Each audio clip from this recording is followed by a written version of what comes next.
What you are watching in real time is the slow descent with me into madness because I am continuing my 31 days of horror movie reviews. My name is Mike Brown, aka Review King MB, and fuck. Because I just got done watching. It's day, what, 4? Yes, 4. Phantasm 4, Oblivion. These titles. Just whatever the fuck we can think of. Oblivion, a 1998 film, once again written, produced, and directed by Don Coscarelli. Once again, I admire your gumption. I admire your tenacity, your unwillingness to stop making these fucking movies. Clearly, there is an audience somewhere out there, maybe, who are keeping track of all of this, who are up to date on all of this, who probably know this franchise forwards and backwards. But I can assure you that will not be me. The budget of this movie. I'm starting off talking about the budget for an important reason. This cost $650,000. Once again, that's not me shitting on him or saying, oh man, you're a cheap ass. Look at you making these cheap movies. No, I once again praise you for making a movie with as little as you have and trying to tell your vision, trying to continue your story, because each and every one of these movies ends on a cliffhanger and then begins where it leaves off. He clearly wants to tell the story, as incoherent as it is. The reason why I mentioned the budget, though, is because the other two sequels were significantly more. I'm talking $3 million for the second movie, $2.5 million for the third film. It's not the biggest in the grand scheme of maybe other Hollywood films or even other Hollywood horror franchises, but clearly this is a guy who he's able to do what he can with what he has. I think the original movie only cost like $300,000. So once again, he's trying. This might be the most egregious opening to any of the sequels.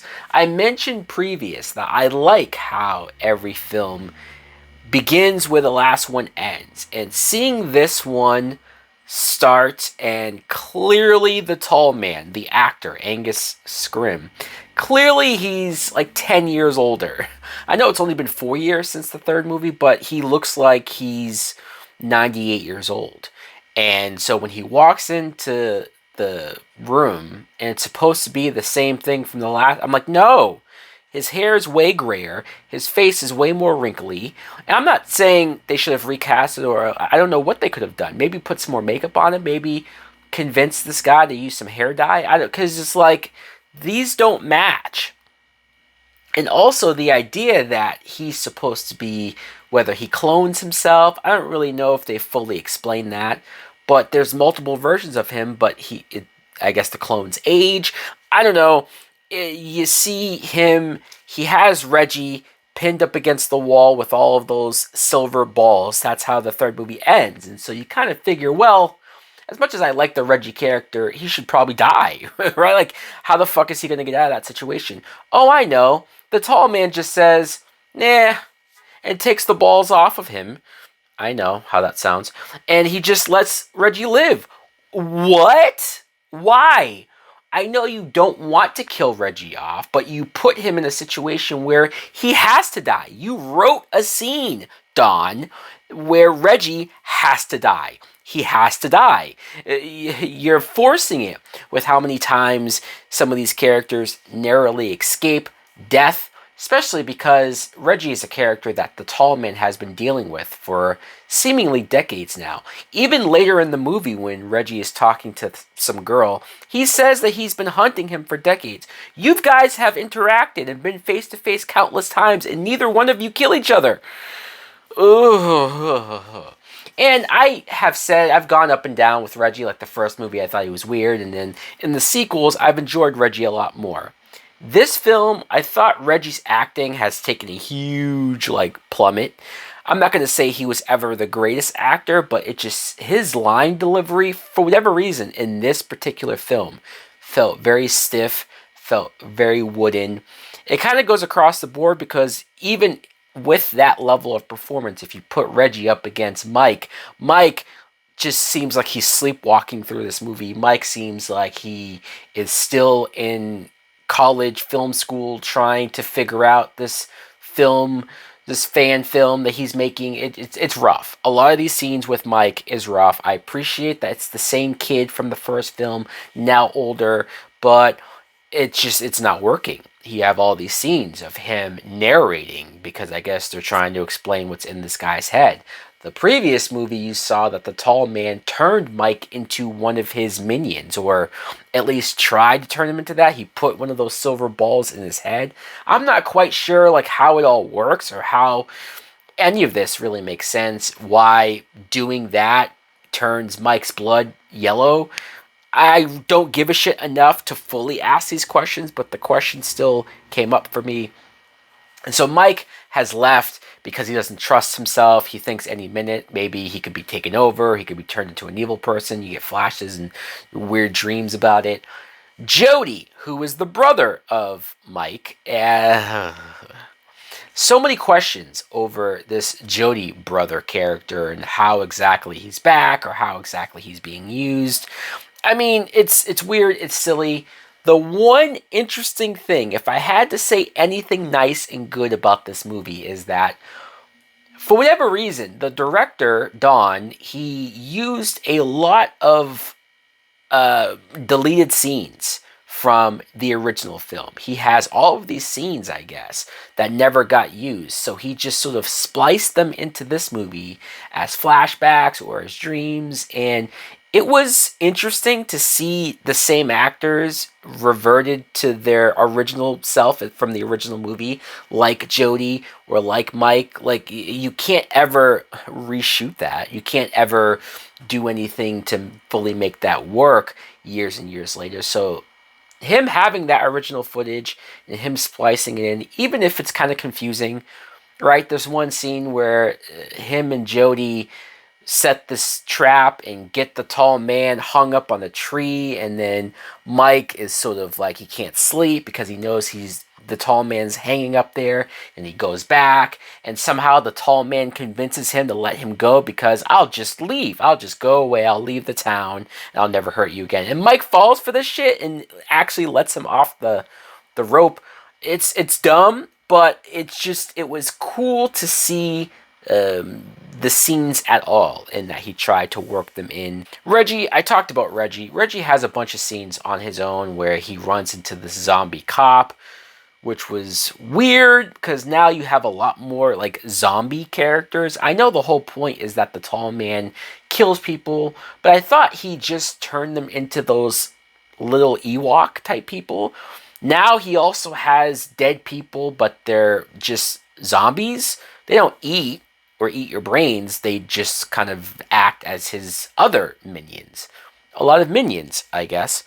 And he runs into this hot blonde hitchhiker girl, clearly feeding into Reggie's weakness of hot women, which was fine. But how that scene turns out and how that character pans out, complete waste of time. I think the director was just sort of reaching to give Reggie something to do, because that was just like, really? That's where that went? I have to mention this because it kind of blew my mind. So I was reading about the production history of this movie, and I saw that film writer Roger Avery, probably a name that you've heard of if you know anything about writers, he's obsessed with the Phantasm movies. He's a huge fan. I guess he grew up on them. Fuck, I don't know. But he wanted to do one of his own. He wanted to write a Phantasm movie. In fact, he did write a script on his own for a Phantasm movie called Phantasm 99. And it was supposed to come out in 1999, obviously. And the whole idea was that it was going to be the apocalypse. Like, the tall man was able to successfully kill off as many people in as many towns, and it's almost like Mad Max. And sure, silly, but intriguing. Definitely something to where I'm much more interested in somebody else taking these ideas, taking these characters, and creating a badass story to it. That could have been something cool. He apparently also wanted to get Bruce Campbell in to like co-star. I don't know if Bruce Campbell would have been playing Ash, but fuck, man, this sounds awesome, right? This movie sounds badass. Unfortunately, he was not able to get the money, the funding, so Phantasm 99 never fucking happened. Instead, we got this movie. And this movie, holy fuck. You know, it's like granted, maybe Phantasm 99 would not have been as great as it sounds, but it still had to have been better than whatever the fuck this was. I'm getting to a point where I don't really understand. There's been plenty of horror movies or plenty of movies that I think are better, that have better sort of ideas, better writing, better acting, better intentions, that are made to have sequels, and it doesn't happen. It never happens. It's been so long for a lot of these movies that I'm thinking of, but yet somehow these films, granted, it's been a few years in between some of the sequels, these sequels still get made. And honestly, this is one of the worst horror franchises I've ever done. I've done stuff like Hellraiser, which was woof. And I've done plenty of franchises, The Leprechaun and fucking, the Wrong Turn movies. This has been tough. But this has been just as bad, if not worse. Because I am, for the most part, bored to tears with a lot of this. They introduced, I can't believe I didn't mention this. They introduced this time travel element where Mike somehow conjures up the portal thing, a majiggy, and he goes through and he time travels back in, like, I think Civil War times or something, where the original tall man, like the real guy before he became this Lord of the Dead Emperor, and apparently he used to be a nice guy who just wanted to sort of, I don't know, find a way to save people from dying because he was an undertaker. And it's just like, there could have been something interesting with that, but it's so bad. It's so half-assed. I know the budget's small. I know maybe the ideas were bigger than what they were able to actually pull off, but it's convoluted. It's silly. Finding out the history of all of this and how all of this works is not nearly as interesting or compelling or as good as it should be. I waited 4 movies to find out the backstory on the tall man and what exactly he's doing and what's going on, and I'm still just as confused and dumbfounded as I ever was. So guys, I didn't enjoy this, and I'm not enjoying watching these. Let me know in the comments below if you too have seen Phantasm 4 Oblivion. Thanks for watching. Like, comment, subscribe. Please, God help me. Later. Please won't you save my desire.